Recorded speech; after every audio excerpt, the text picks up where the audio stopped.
So over this past year, we welcomed 91 new Cultural Trust grantees, and this is in addition to the 1,300 people that we have already supported through the Cultural Trust.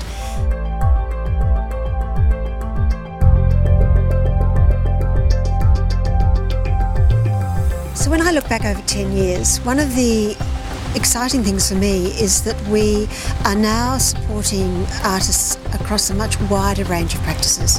When I first came to the Cultural Trust, I think it's fair to say the majority of artists came perhaps from the fields of music, but that has changed dramatically, and not only are we seeing different practices supported, but the Cultural Trust grantees come from a much wider area across Australia. So we're not seeing people just from Melbourne, but from all states and rural and regional areas. When you look at where a lot of our cultural grantees that might have been supported 10 years ago are up to today, so many of them have come back to Australia and have really made their mark in Australia and internationally.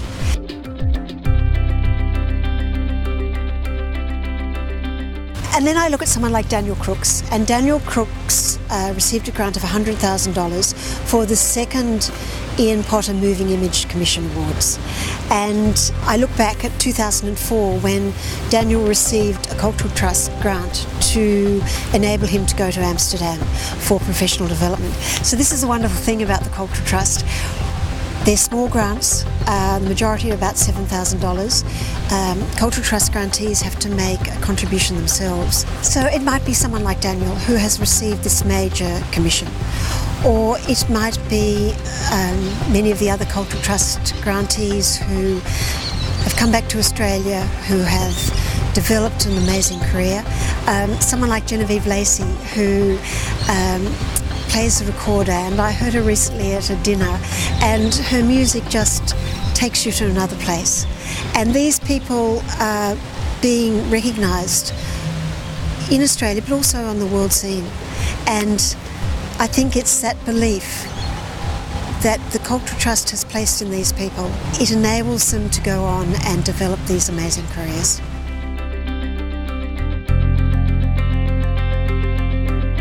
So in 2013, we celebrated 20 years since the Cultural Trust was established.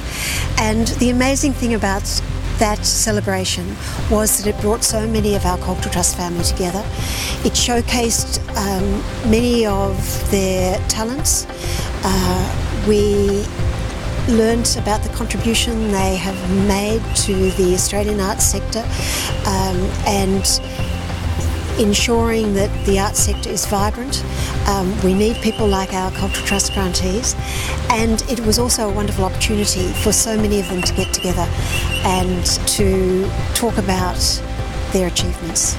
It is with sadness and pride that I say farewell after 10 years as CEO of the Ian Potter Cultural Trust. The role this trust plays supporting individual artists is just so important to the quality of our arts sector. My sincere thanks to our former Program Manager, Claire Ribber, and new Program Manager, Louise Arkles, to Lady Potter, to all the trustees and staff. I will continue to watch the artistic careers of our grantees with great interest.